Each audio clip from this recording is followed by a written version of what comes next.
Together, growing in faith, changing communities. Manje thembazami ngifisa sithubuka kancane incwadi Mose ayibhalayo yembhalo chapter 21 from verse 4 to 9. Kodwa ngifisa ukufocasa ku verse 4 and verse 5. IsiZulu sihlulekile kuyitranslate kahle lento. The people became impatient on the way. Baphelelwa ngamandla, badikibala, bacasuka, bacunuka.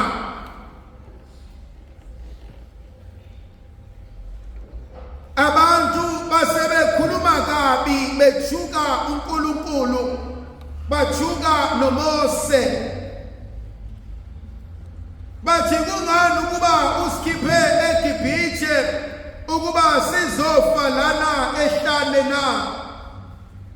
Bheka asinakudla asinamanzi, siyakuzonda nalokudla osilethele bona. Konje ngifisa ukuhlala kuyona yokuqala abantu behamba endleleni kwafika isigaba nesimo la izinto zingabi lento ebebeyifuna, zingabi lento ebebeyifisa, zingabi lento ebebeyitshela ukuthi izoba yiyona, maqedane baqikeka.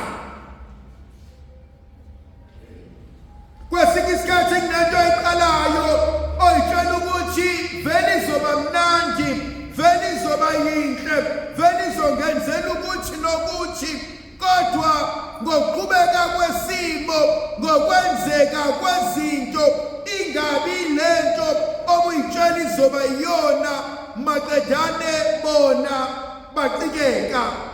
Ngobude bendlela isono siyathandela empilweni zabantwana babantu, ngobude bendlela umuntu uyithola esephila impilo ayingayitsheli ukuthi uyoke ayiphile. Boma wami, odadewethu, niyangena kulo mhlangano ngoba mhlawumbe khona okuhle enikubonile, khona okuhle enikuzile, khona okuhle enikuhalelile, kodwa ngobude bendlela isinkwa soshintsha eplastikini. Phila njalo ithando zami. Things change. Kuze ngifuna ukuhlala kona ukuthi wenze njani izinto mayingasabi lento obuyitshela ukuthi izoba yiyona. Ngihlezi ngibuka abantu kwi-divorce settlement noma kwi-divorce hearing or divorce court bethukana, bebizana ngezinja, befuna ukubulalana, and you look at them sebezondana, but at some stage wayewudani wami. Some stage bangatshelwa ngayo. Some stage I was convinced I'm making the right decision. Some stage konakalephi. Funa ukuhlala enkonzweni yokuthi kwesinye isikhathi into engiyitshela ukuthi izoba yiyona, what happens mayishintsha. Mase ngimdala ngifuna ukuba nomuzi wami. Mase ngimdala ngifuna ukuphuma elokushini ngiyohlala eBhalithi, ngihlala emhlanga. Mase ngimdala ngifuna ukuba ne-holiday house next to the sea. Mase ngimdala ngifuna ukuba nezimoto zami. Ukuba mdala kwafika and it was not that. Angisebenzi, I'm a qualified person, I've got degrees. Angisebenzi, I'm unemployable.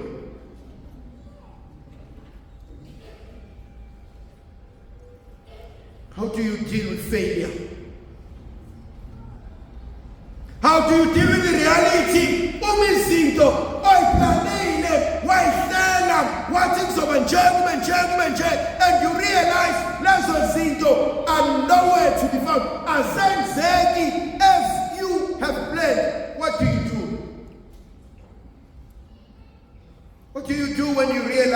impilo obuyitshela uzoyiphila isaphileki. Sometimes look at abantu bakaNkulunkulu. Father ngicela ukukhulekele ngithola umsebenzi, Father ngicela ukukhulekele ngithole promotion. And siyakhuleka ngomusa kaNkulunkulu bawuthola umsebenzi, bayithola promotion. They pray for job, they pray for promotion, but they never pray for the stress that comes with the job.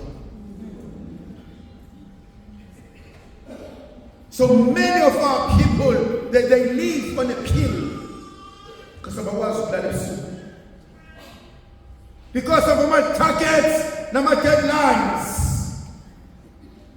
God, you know you must achieve so much. No, you must give me this. No,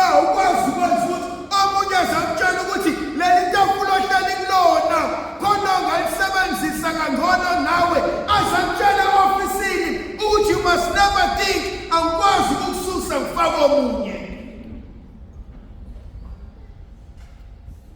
what happened? What you thought you needed is what is breaking you down. What happened when you thought you needed for your family is the very same thing that you hate the most. The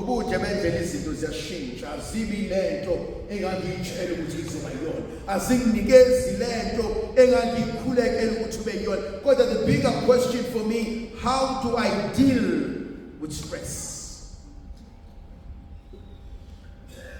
How do I deal with rejection? How do I deal with this? How do I deal with being blamed day in and day out? It's beyond control. I've come to realize how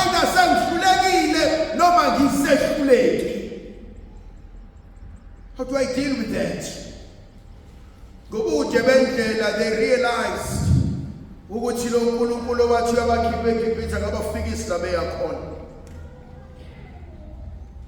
then benze njani ithi uNkulunkulu baqala uNkulunkulu bayangimose bathupile uNkulunkulu owasikhipa ezweni laseGibhithe kanti usikhiphela ukuba azosibulala bathi bayena uMose uqobo lwakhe ukuthi ke wena ke wawenzelani ukuba usikhipe la esasihleli khona sidla kamnandi sizwa nephunga lotshwala.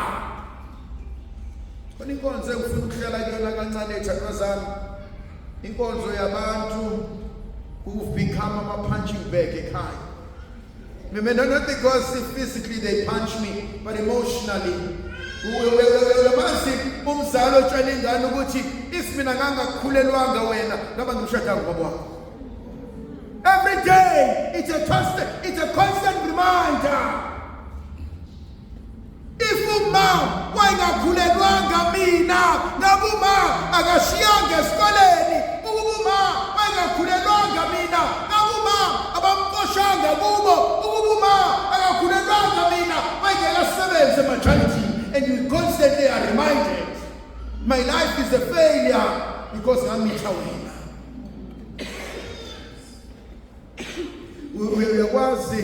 Uyazi ingane that have succumbed into tragedies. Umzali who's never dealt with her past, umzali who's never dealt with ukhula kwakhe, umzali who's never dealt with mistake akhe, but she always has to find someone else to blame. Uzizwe ingane ukuthi kube ngangazi uNkulunkulu ukuthi ungangisali.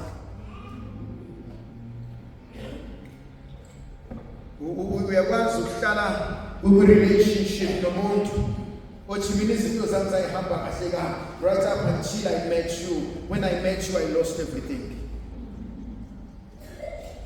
Do you realize lo muntu okhuluma nawe she blames you or he blames you for izinto engahambi kahle empilweni yakhe because he or she believes you are the cause.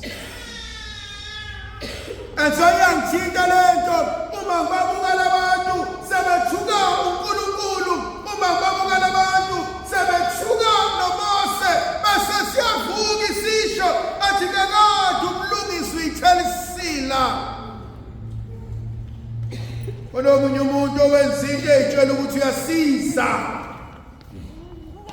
khona unye umuntu owenza into etshela ukuthi ufuna isimo sibe ngcono.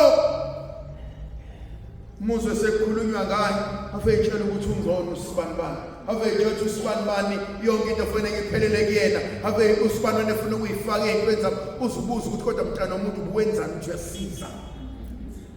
Hence abanye abantu abaningi bakuthiwa basize athi angikwazi sebeyangilimaza labo bantu, ngcono badile lothabu labo nami ngidile lothabu labo.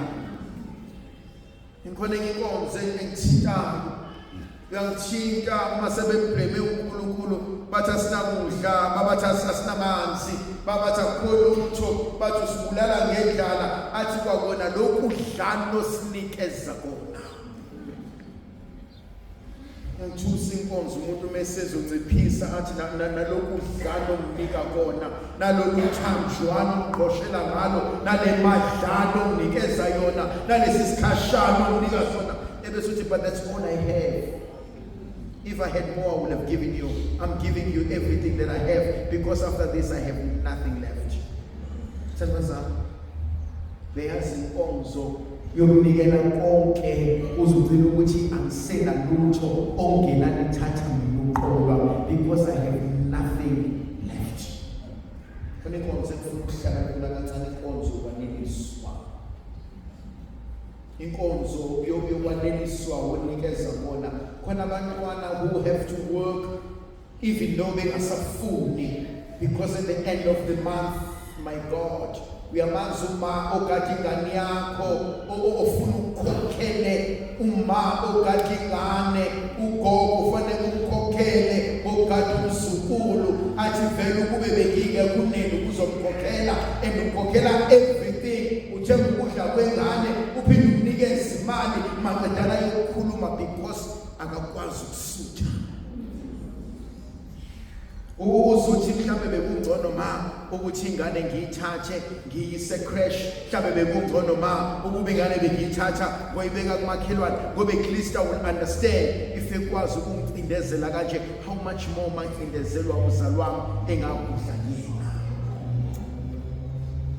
Khona inkonzo yokwaneliswa bayangithusa uma bethi nalokho sinikeza kona asikufuni, nalokho kubeka phambi kwethu asikufuni, ongenana sale sesibuyela la esasivela khona. La ngithusa izwi likaNkulunkulu uma umdala weyinsuku eya kuMose athi Mose I've had enough, athi Mose sebengifikile, athi Mose sebengicasulile, athi Mose naphela ngiyakwazi ukureacta, athi Mose akudedele inyoka. Ngiyamsaba umuntu ofuna ukususana amandla noNkulunkulu ngoba khona lento engithandayo, athi umuntu ngishele, athi ngizoqoma noNkulunkulu usho njalo, athi ngishele, athi ngizoqoma, athi umuntu Nkosi sengiright, athi uNkulunkulu angakadeli, athi ngifuna ukuyizwisa lento othe uyayifuna ngizoyenza lento, and I will make you realize what you are feeling is nothing compared to the reality of life.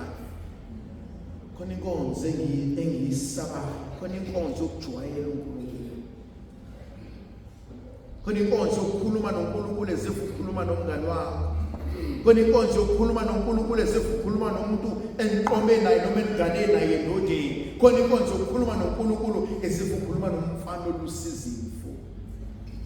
Esabe inkonzo yokukhuluma udelele uNkulunkulu because eventually one day ulaka likaNkulunkulu maseliphumile liyakubhisa. Ndlovukazi izulu libe nathi sibuso sizivikele, sikhanyisele sinika amandla nomusa, woyise nendodana nomoya ogcweleyo.